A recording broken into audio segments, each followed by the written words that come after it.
de plus. Un sans raison.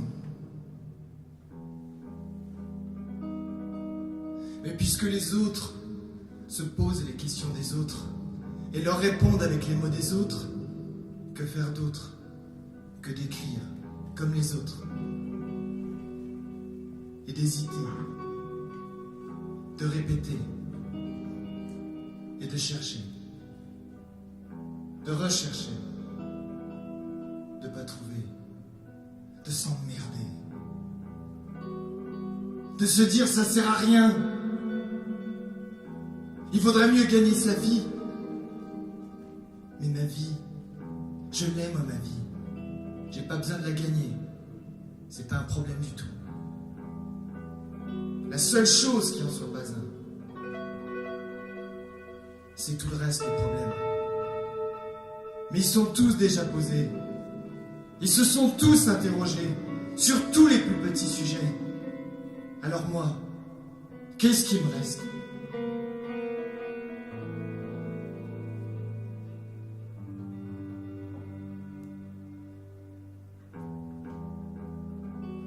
Ils ont pris tous les mots commodes, les beaux mots à faire du verbe, les écumants, les chauds, les gros, les astres, les cieux, les lanternes, et ces brutes molles de vagues, rage, ronge les rochers rouges, c'est plein de ténèbres et de cris, c'est plein de sang et plein de sexe, plein de ventouses et de rubis. Alors moi, qu'est-ce qui me reste ?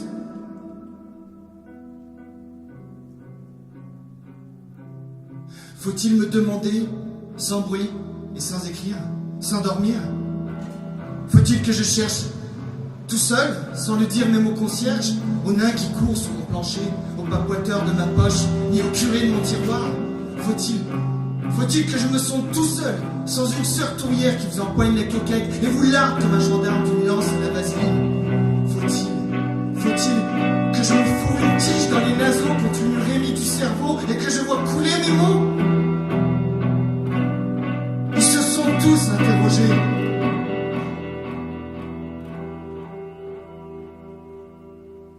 J'ai plus droit à la parole. Ils ont pris tous les beaux luisants. Ils sont tous installés là-haut, où c'est la place des poètes, avec des lyres à pédales, avec des lyres à vapeur, avec des lyres à mi-soc et des pégases à réacteur. J'ai pas le plus petit sujet. J'ai plus que les mots les plus plats, tous les mots cons, tous les mollets. J'ai plus que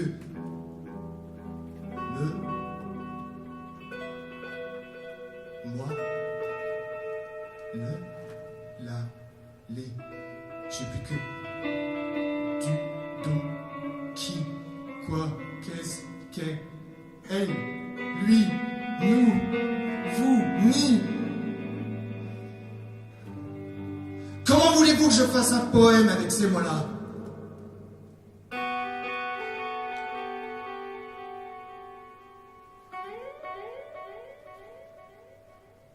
Eh ben tant pis, j'en ferai pas.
Un homme tout nu,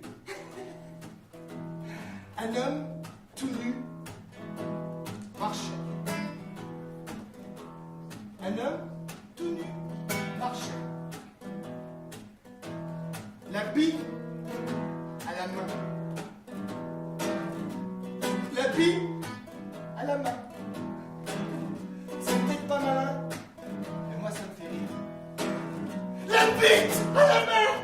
La bite à la main. La bite à la main. La bite à la main.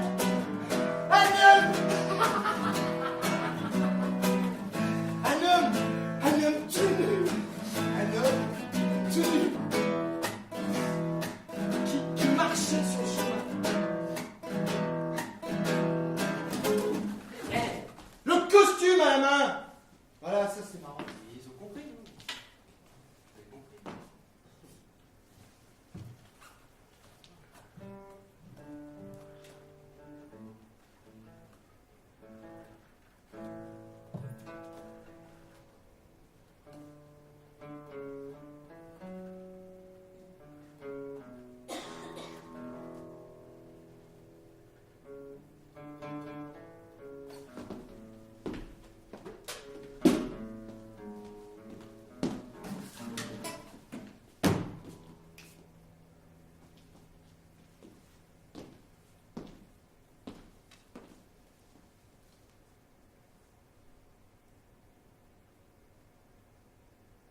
Votre nom. Viande, adjudant. Votre prénom. Boris, l'adjudant. Vous êtes arménien. Vous êtes étranger. Vous êtes encore un de ces métèques. Hélas, non, adjudant. Des natifs de Ville d'Avray, Seine-et-Oise. Prénom du père Paul, prénom de la mère Yvonne. Et selon toute probabilité, Vian vient de Viana, d'Italie, de la sœur latine, quoi. Vous n'êtes pas le cousin de l'amiral Philippe Vian. Malheureusement, non, adjudant. Je suis pas le parent de Jean Illustre. Sauf que mes grands-parents, qui étaient bronziers d'art et ferronniers dans le solide et le sérieux, ont dû fabriquer les grilles de la propriété d'Edmond Rostand. Et chose extrêmement bizarre, c'est par Jean Rostand, dont nous étions les voisins à Ville d'Avray, que je suis venu à la littérature. Ah. Vous faites dans la littérature, j'aurais dû m'en douter. Je fais pas mal de choses, adjudant. Ingénieur, traducteur, auteur, compositeur, jazzologue, journaliste et même directeur artistique d'une maison de disques. Ouais, je vois bon tout, vois rien qui trop embrasse mal les trains, comme on dit. Ça dépend des bras, l'adjudant. Regardez les miens. Je suis bâti comme un singe. Fait pour la culture qui vous court sur la glaive. C'est pas moi que je fous dedans. Donc quand j'entends parler de culture sur mon revolver, C'est pas de vous, ça, l'adjudant. ça servira pareil, les intellectuels, je les C'est emmerde. quoi, l'adjudant? L'individu qui a inventé ce revolver, sans lequel vous ne pourriez plus rien faire. Vous croyez pas qu'il était un petit peu intellectuel? Répétez votre truc. L'individu, ceux ou ceux qui ont inventé ce langage, dont auquel vous vous en servez si bien. Vous croyez pas qu'ils étaient un petit peu intellectuels? Où est-ce que vous voulez en venir? L'inventeur des grades dans l'armée ou chez les Curtons, ce qui revient sensiblement au même, vu que le sabre est le fournisseur du goupillon. Vous croyez pas qu'il aurait gambergé plus loin que le voisin? Les petits malins comme vous, ça m'impressionne pas. Je connais la chanson. Pas moi, l'adjudant. Alors je vais m'y mettre, faut que je m'élève vers vous, puisque vous voulez pas vous abaisser jusqu'à moi. Mais je vais vous concocter un petit manuel de l'apprenti chansonneur, vous m'en direz des nouvelles. Rompez. D'accord, adjudant. Je me casse.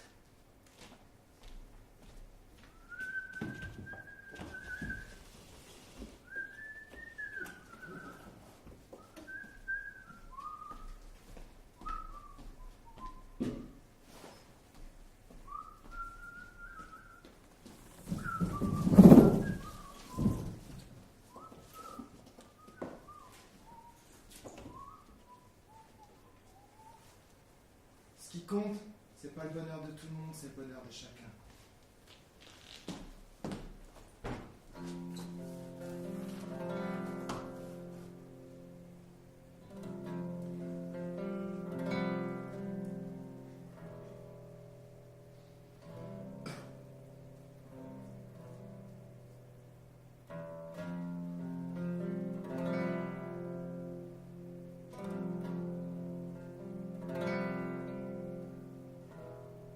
Casse le monde en petits morceaux. Il casse le monde à coups de marteau. Mais ça m'est égal. Ça m'est bien égal. Il en reste assez pour moi. Il en reste assez. Il suffit que j'aime une plume bleue, un chemin de sable, un oiseau peureux. Il suffit que j'aime un petit brin d'herbe mince, une goutte de rosée, un grillon de bois. Ils peuvent casser le monde en petits morceaux. Il en reste assez pour moi. Il en reste assez. J'aurai toujours un peu d'air, un petit filet de vie, dans l'œil, un peu de lumière, et le vent dans les orties. Et même s'ils me mettent en prison, il en reste assez pour moi. Il en reste assez. Il suffit que j'aime ces pierres corrodées, ces crochets de fer où s'attarde un peu de sang. Je l'aime, le plancher de mon lit, la paillasse et le chenille, la poussière de soleil. J'aime le Judas qui s'ouvre, les hommes qui sont entrés, qui s'avancent, qui m'emmènent retrouver la vie du monde, retrouver la couleur. J'aime ces deux longs montants, ce couteau triangulaire, ce monsieur vêtu de noir. C'est ma fête! Et je suis fier. Oh, je l'aime, ce panier rempli de sons, je vais poser ma tête. Oh, je l'aime pour de bon. Il suffit que j'aime un petit brin d'herbe bleue, une goutte de rosée, un amour d'oiseau peureux. Ils cassent le monde avec leur marteau pesant. Ils cassent le monde. Il en reste assez pour moi. Il en reste assez, mon cœur. J'aurai toujours un peu d'air, un petit filet de vie, dans l'œil, un peu de lumière, et le vent dans les orties. Et même s'ils me mettent en prison, il en reste assez pour moi. Il en reste assez. Il suffit que un petit peu d'herbe bleue, une goutte de rosée, que j'ai mon bras, qu'elle soit.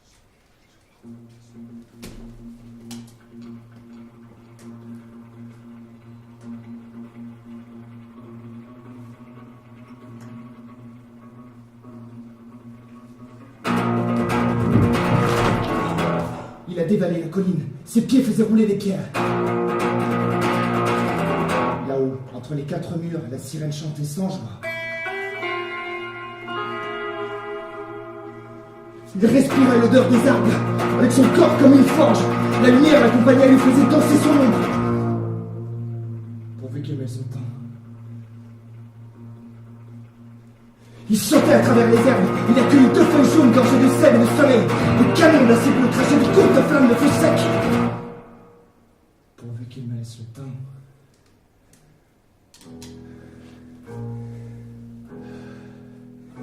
Il est arrivé près de l'eau.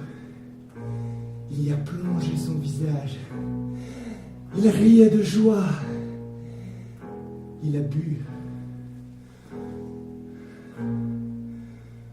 Qu'il me laisse le temps. Il s'est relevé pour sauter, pourvu qu'il me laisse le temps.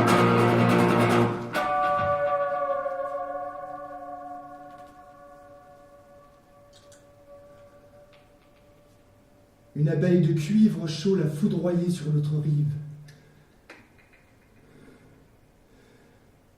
Le sang et l'eau se sont mêlés.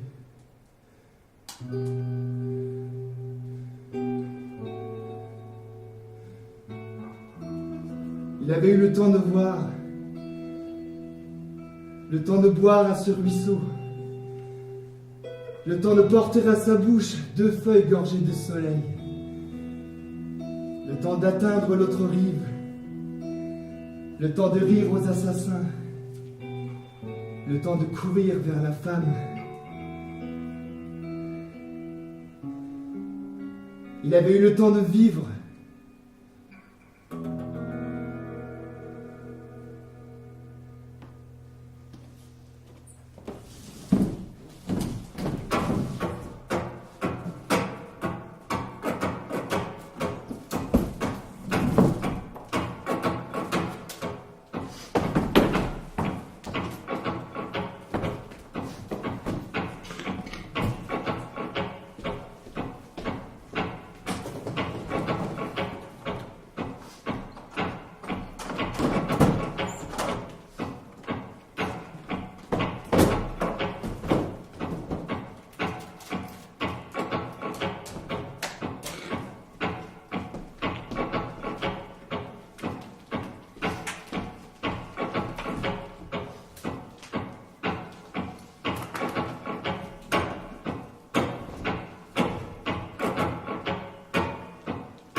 Monsieur le Président, je vous fais une lettre que vous lirez peut-être si vous avez le temps.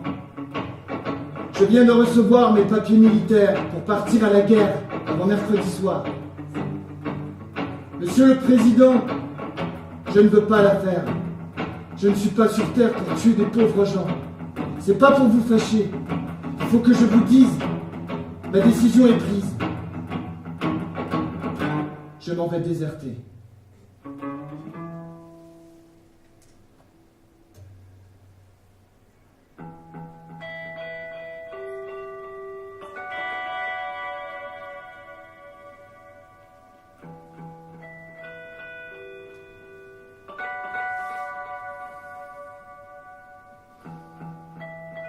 Depuis que je suis né, j'ai vu mourir mon père. J'ai vu partir mes frères et pleurer mes enfants.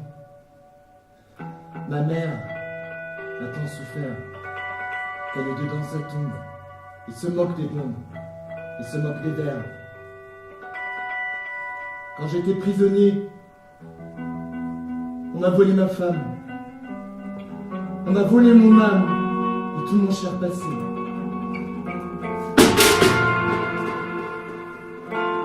Demain, de bon matin, je fermerai ma porte au milieu des années mortes. J'irai sur les chemins, je mendirai ma vie sur les routes de France, de Bretagne en Provence, et je dirai aux gens, refusez d'obéir, refusez de la faire, n'allez pas à la guerre, refusez de partir. S'il faut donner son sang, allez donner le vôtre, vous êtes bon apôtre, Monsieur le Président.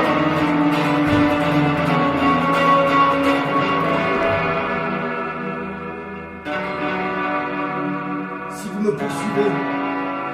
Prévenez vos gendarmes que je possède une arme et que je sais tirer.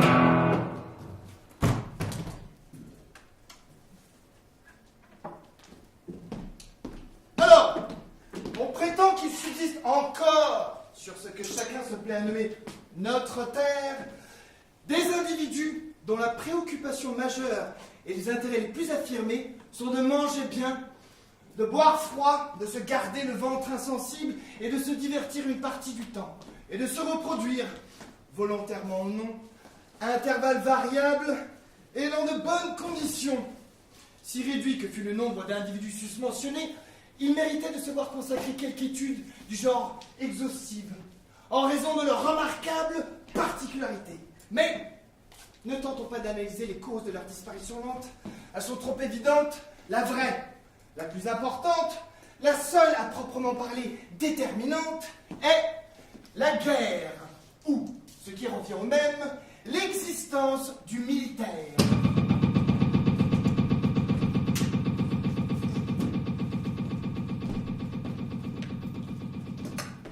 L'inutilité du militaire est un fait connu que nul n'ose plus discuter en notre siècle de dialectique progressifiante. Cependant, on se borne souvent à lui accorder un caractère neutre, alors qu'il est strictement négatif, et par une extension insensée, on en vient accorder à son égard une attitude presque bienveillante. Plan d'aide à des pays dévastés par ses soins, par exemple.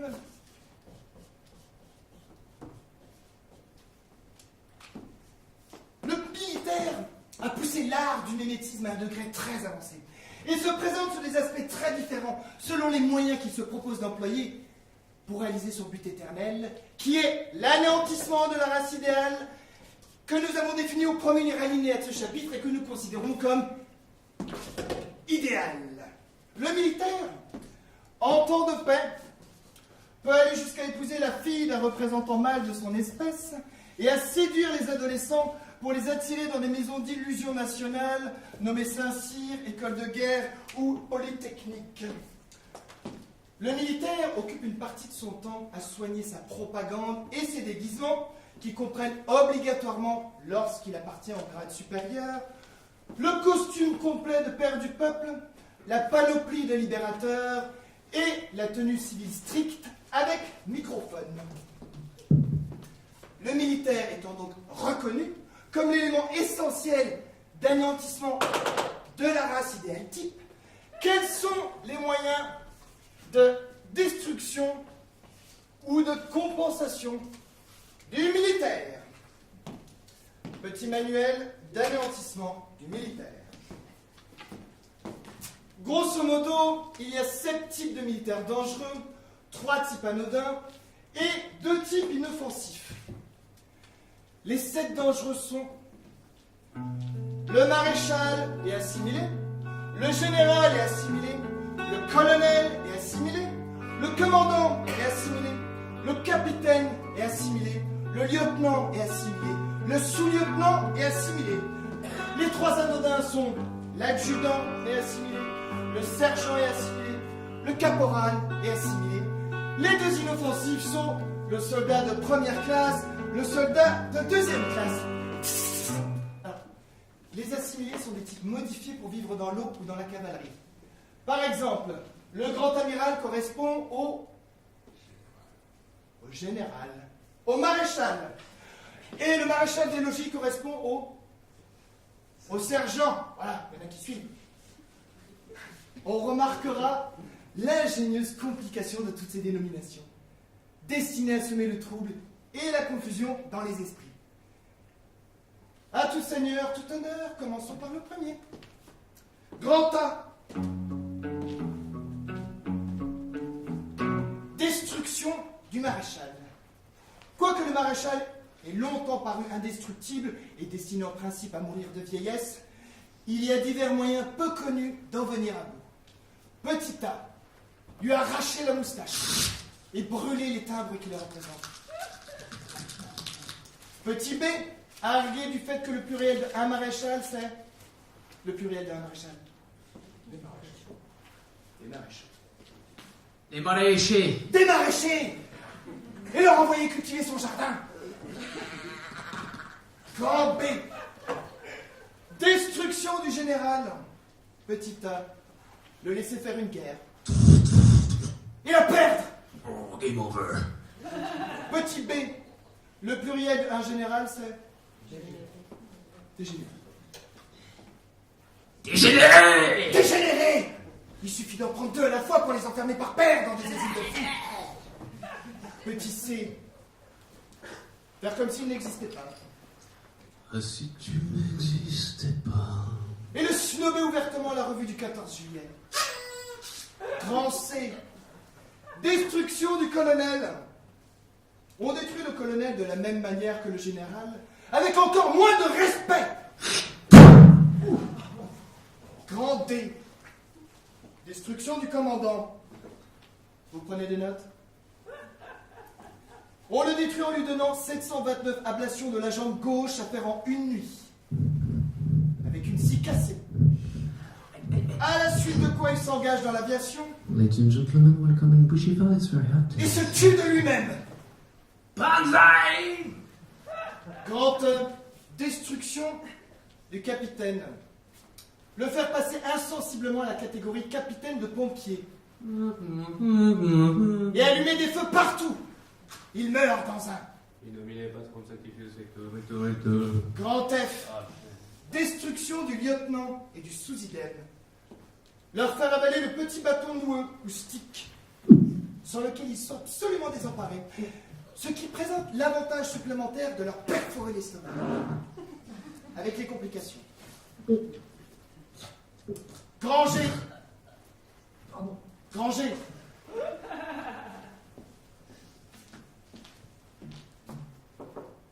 Ça va?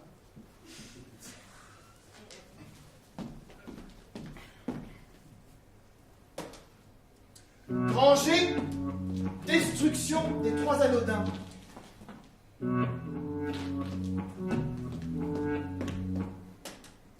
Granger, destruction des 3 anodins. Les rendre neurasthéniques en les forçant à regarder toute la journée dans des canons d'armes à feu rongés par la rouille. Grand H. Destruction des 2 inoffensifs. Enfermer le soldat de première ou seconde classe dans une pièce tranquille en compagnie d'un costume civil et ouvrir la porte au bout de 45 secondes. Le résultat est immédiat.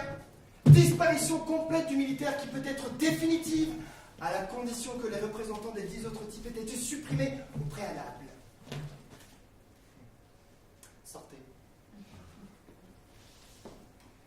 Les méthodes exposées ci-dessus font naturellement l'objet de brevets, dont l'analyse complète sera publiée chez CH.Lavozelle et compagnie. Il est malheureusement à craindre qu'elle ne rencontre une certaine opposition de la part des milieux bien pensants. En prévision de cette éventualité, le menteur a mis au point un plan, dit plan du métropolitain détaillé, dont l'application entrera en vigueur dès qu'une décision aura été prise.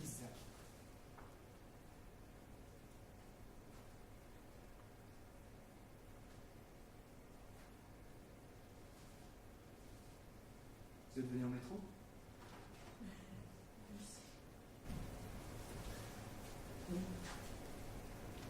Félicitations. Le métro n'arrive pas ici. Monsieur? Ah, puis le monsieur est Bougivalet. Les respects. Vous, monsieur? Ah, 4x4? Dacia, peut-être? Madame? Monsieur? Mes respects. Prenez le 4x4.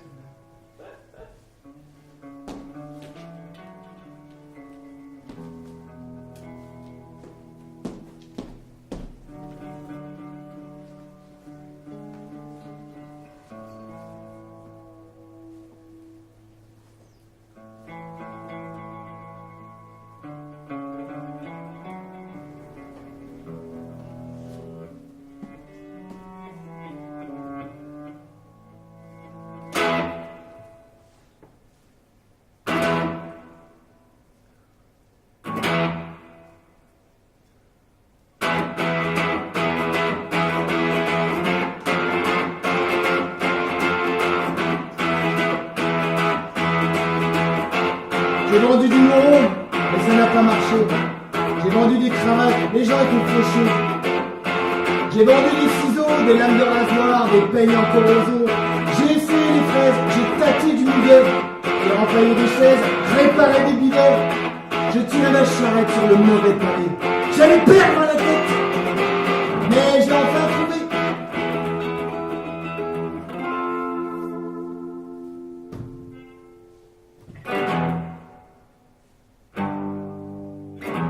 Je roule en Cadillac dans les rues de Paris.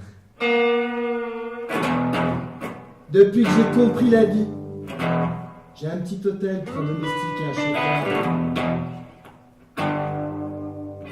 Et les flics me saluent comme un honneur.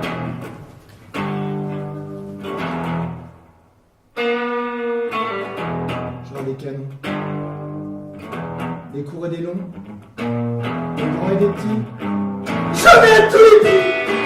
Il y a toujours un amateur pour ces délicats instruments. Je suis marchand de canon. Venez voir pour vos enfants. Canon à vendre. Avec votre ferraille, on forge ces engins qui foutront la pagaille parmi ceux du voisin. Ça donne de l'ouvrage à tous les ouvriers et chacun envisage de fonder un foyer. Pour se faire des finances, on fabrique des lardons, on touche les assurances et les allocations. Ça n'a pas d'importance, car lorsqu'ils seront grands, ils iront en cadence, crever pour quelques francs.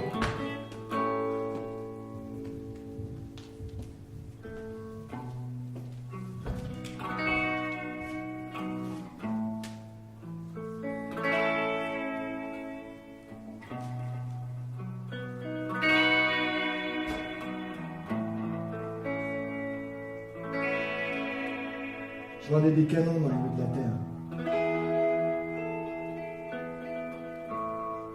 Mais mon commerce a trop marché. J'ai fait faire des affaires à tous les fabricants de cimetières. Et moi maintenant je me retrouve à pied. Tous mes bons clients sont morts en chantant. Et seul dans la vie, je vais sans souci au coin des vieilles rues, le cœur content, le pied léger.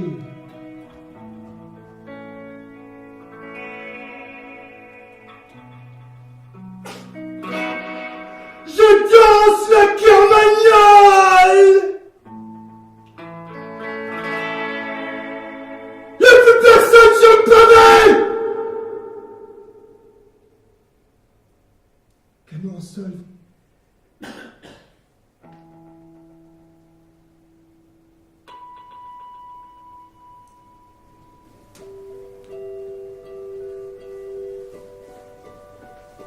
Lampiste.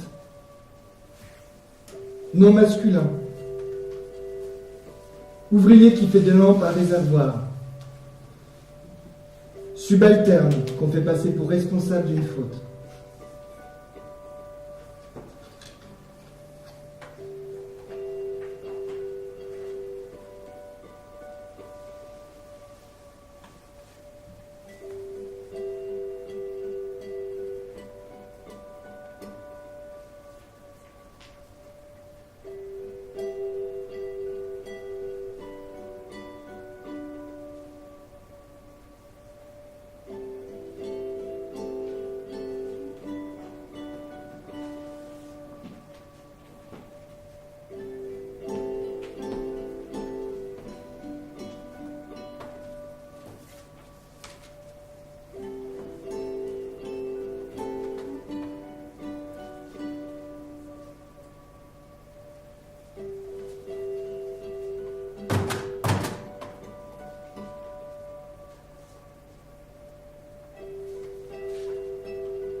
Un général sans soldat est-il dangereux? Un commissaire ou un préfet de police sans agent? Un pape sans cardinaux, sans archevêque et sans curé? Cela, j'en veux bien. Les Anglais le savent. Un roi sans pouvoir est merveilleusement inoffensif. Mais un lampiste est une force agissante. 100 lampistes sont un danger pour l'individu. 100 000 lampistes suffisent à une guerre. 100 millions de lampistes font le malheur de l'humanité. Le directeur de la SNCF n'est pas en mesure de faire dérailler un train par ses propres pouvoirs. Il faudra pour y arriver qu'il se mue en lampiste ou en aiguilleur et qu'il fausse les signaux. Mais un lampiste qui est au poste de choix, Hitler tout seul, merveilleux spectacle. Mais 85 millions de lampistes derrière lui et fini la rigolade. Hitler est mort. Les lampistes restent et tâchent de se faire passer pour inoffensifs comme tous les lampistes du monde. Les lampistes entre eux se haïssent, mais réunis, ils prennent le nom de peuple et deviennent invulnérables.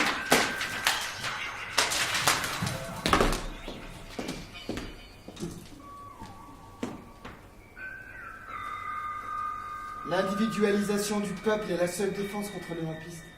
Le lampiste le sait bien. Tous amiraux dans la marine. Fini les batailles navales.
Jean-Yves Le Drian, depuis 2012, 6 déplacements aux Émirats, 4 en Arabie Saoudite, 6 au Qatar.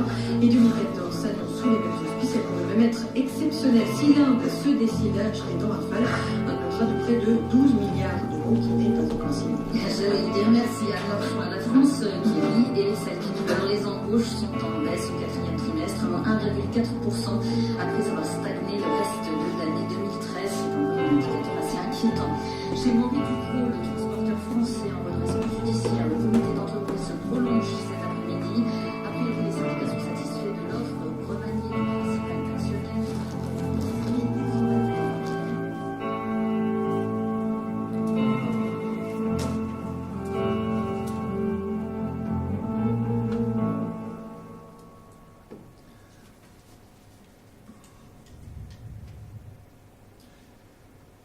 Cher monsieur, vous avez bien voulu attirer les flambeaux de l'actualité sur une chanson fort simple et sans prétention, Le Déserteur, que vous avez entendu à la radio et dont je suis l'auteur.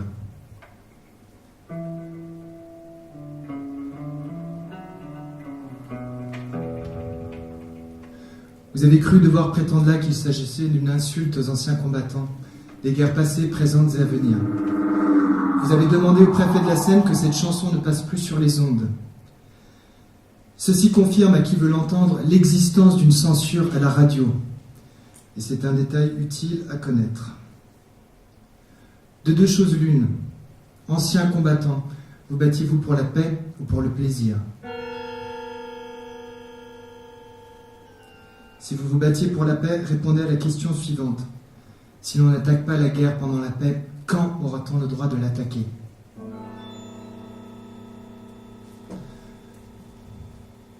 Ou alors vous aimiez la guerre et vous vous battiez pour le plaisir.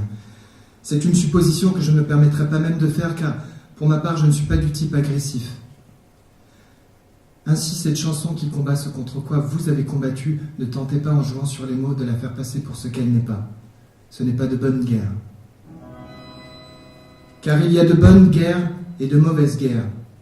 Encore que le rapprochement de bonne et de guerre soit de nature à me choquer, moi et bien d'autres, de prime abord, comme ma chanson a pu vous choquer de prime abord. Appellerez-vous une bonne guerre celle que l'on a tenté de faire mener aux soldats français en 1940 ? Mal armés, mal guidés, mal informés, n'ayant souvent pour toute défense qu'un fusil dans lequel n'entraient même pas les cartouches qu'on leur donnait. Entre autres, c'est arrivé à mon frère en mai 1940. Les soldats de 1940 ont donné au monde une leçon d'intelligence en refusant le combat. Ceux qui étaient en mesure de le faire se sont battus et fort bien battus. Mais le beau geste qui consiste à se faire tuer pour rien n'est plus de mise aujourd'hui. D'ailleurs, mourir pour la patrie, c'est fort bien, encore faut-il ne pas mourir tous, car où sera la patrie? Ce n'est pas la terre, ce sont les gens, la patrie. Ce ne sont pas les soldats, ce sont les civils que l'on est censé défendre, et les soldats n'ont rien de plus pressé que de redevenir civils, car cela signifie que la guerre est terminée. Croyez-moi, ancien combattant, c'est un mot dangereux. On ne devrait pas se vanter d'avoir fait la guerre, on devrait le regretter. Un ancien combattant est mieux placé que quiconque pour haïr la guerre. Presque tous les vrais déserteurs sont des anciens combattants qui n'ont pas eu la force d'aller jusqu'à la fin du combat. Et qui leur jettera la pierre? Non, si ma chanson peut déplaire, ce n'est pas à un ancien combattant, cher monsieur Faber. Cela ne peut être qu'à une certaine catégorie de militaires de carrière. Jusqu'à nouvel ordre, je considère l'ancien combattant comme un civil heureux de l'être.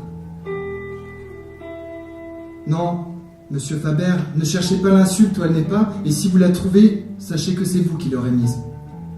Je dis clairement ce que je veux dire, et jamais je n'ai eu le désir d'insulter les anciens combattants des deux guerres, les résistants, parmi lesquels je compte bien les amis, et les morts de la guerre, parmi lesquels j'en comptais bien d'autres. Lorsque j'insulte, je le fais franchement, croyez-moi.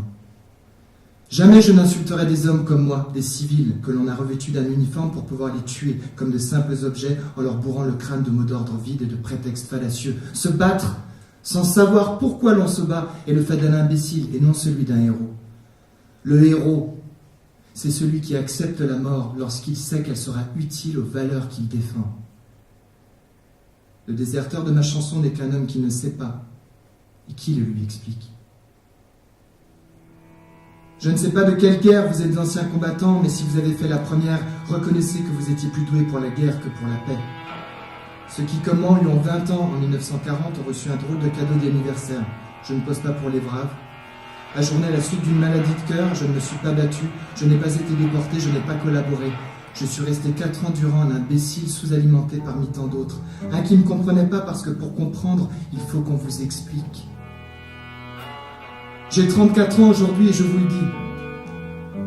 S'il s'agit de tomber au hasard d'un combat ignoble sous la gelée de napalm, pion obscur dans une mêlée guidée par des intérêts politiques, je refuse et je prends le maquis, je ferai ma guerre à moi. Le pays entier s'est élevé contre la guerre d'Indochine lorsqu'il a fini par savoir ce qu'il en était. Et les jeunes qui se sont fait tuer là-bas parce qu'ils croyaient servir à quelque chose, je ne les insulte pas, je les pleure. Parmi eux se trouvaient qui sait, de grands peintres, de grands musiciens et à coup sûr d'honnêtes gens. Qui êtes-vous pour me prendre à partie comme cela, monsieur Faber? Les hommes de ma génération en ont assez des leçons, ils préfèrent les exemples. Jusqu'ici, je me suis contenté de gens comme Einstein, pour ne citer que lui. Tenez, voici ce qu'il écrit d'Einstein sur les militaires. Ce sujet m'amène à parler de la pire des créations, celle des masses armées du régime militaire que je hais. Je méprise profondément celui qui peut, avec plaisir, marcher en rang et formation derrière une musique. Ce ne peut être que par erreur qu'il a reçu un cerveau, une moelle épinière lui suffirait amplement. On devrait aussi rapidement que possible faire disparaître cette honte de la civilisation. L'héroïsme sur commande, les voies de fait stupides, le fâcheux esprit de nationalisme. Combien je hais tout cela, combien la guerre me paraît ignoble et méprisable. J'aimerais mieux me laisser couper en morceaux que de participer à un acte si misérable. En dépit de tout, je pense tant de bien de l'humanité que je suis persuadé que ce revenant aurait depuis longtemps disparu si le bon sens des peuples n'était pas systématiquement corrompu au moyen de l'école et de la presse par les intéressés du monde politique et du monde des affaires.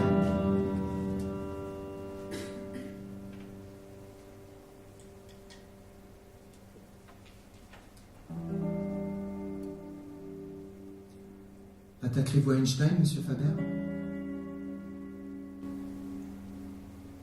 C'est plus dangereux que d'attaquer Vian, je vous préviens.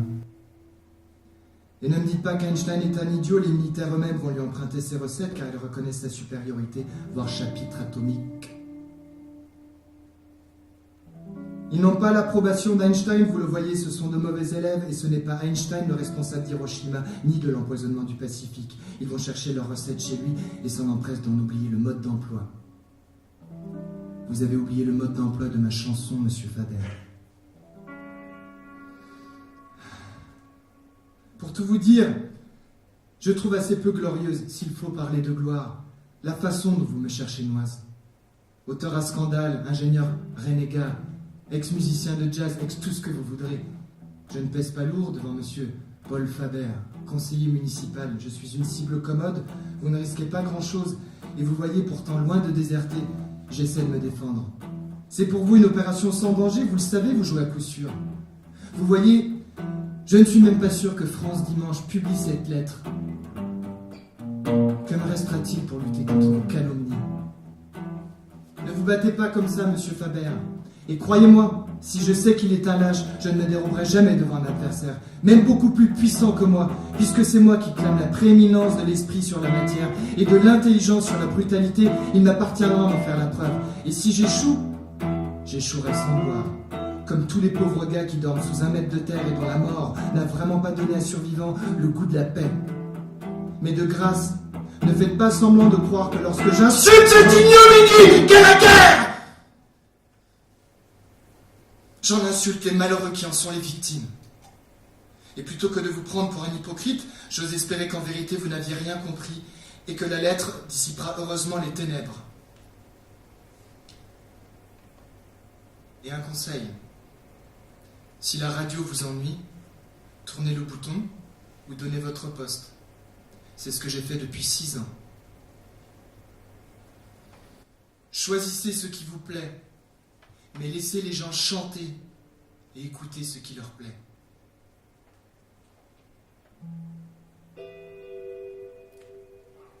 C'est bien la liberté en général que vous défendiez quand vous vous battiez. Ou la liberté de penser comme monsieur Faber.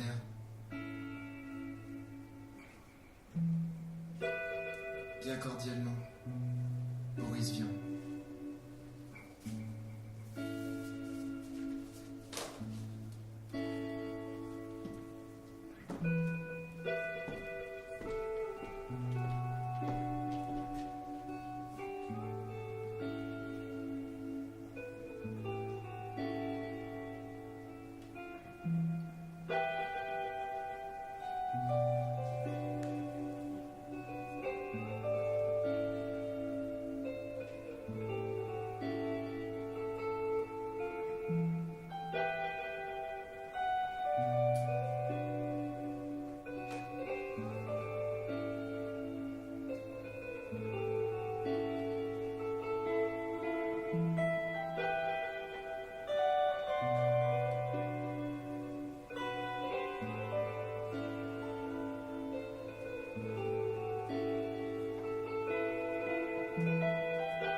voudrais pas crever avant d'avoir connu les chiens noirs du Mexique qui dorment sans rêver, les singes à cul nu dévoreurs de tropiques, les araignées d'argent aux nids truffés de bulles. Je voudrais pas crever sans savoir si la lune, sous son faux air de thune, a un côté pointu. Si le soleil est froid, si les 4 saisons ne sont vraiment que 4, sans avoir essayé de porter une robe sur les grands boulevards, sans avoir regardé dans un regard d'égout, sans avoir mis mon zob dans mes postes bizarres. Je voudrais pas finir sans connaître la lèpre, ou les 7 maladies qu'on attrape là-bas. Le bon ni le mauvais ne me ferait de peine si je savais que je n'aurais les traînes. Il y a Z aussi. Tout ce que je connais, tout ce que j'apprécie, que je sais qui me plaît, le fond vert de la mer où valsent les brins d'algues sur le sable ondulé, l'herbe grillée de juin, la terre qui craquelle, l'odeur des conifères, et les baisers de sel, que ceci, que cela, la belle que voilà, mon ourson, Ursula. Je voudrais pas crever sans avoir usé sa bouche avec ma bouche, son corps avec mes mains, le reste avec mes yeux. J'en dis pas plus, faut bien rester révérencieux. Je voudrais pas mourir sans qu'on ait inventé les roses éternelles, La journée du désert, la mer à la montagne, la montagne à la mer, la fin de la guerre, les journaux en couleur, tous les enfants contents, et tant de trucs encore qui dorment comme dans les crânes, des géniaux ingénieurs, des jardiniers joviaux, des sourcils calices, des urbains soudaniques et des confis confrères, tant de choses à voir à voir et à s'entendre. et à voir et à s'entendre, tant de temps à apprendre, À chercher dans le noir, à chercher dans le noir. Et moi je vois la femme qui grouille et qui s'amène qui grouille et qui s'amène avec sa gueule moche avec sa gueule moche et qui m'ouvre ses bras. et qui m'ouvre ses bras. Tu sais que moi j'aime bien dire les gros mots. Tes grenouilles bancroches, Des grenouilles en croque. Je voudrais pas crever. non monsieur, non madame, Non monsieur, non madame. avant d'avoir tâté le goût qui me tourmente, le goût qui est le plus fort. Je voudrais pas crever. Je voudrais pas crever avant d'avoir goûté la saveur de la mort.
c'est comme une dent.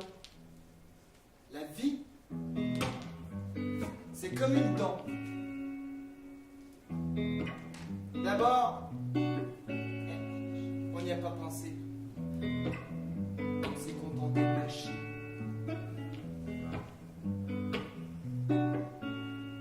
Et puis soudain, ça se gâte. Ça vous fait mal! Et on y tient. Et on la soigne. Et les soucis. Et pour qu'on soit vraiment guéri, il faut vous l'arracher, la vie. Et pour qu'on soit vraiment guéri, il faut vous l'arracher.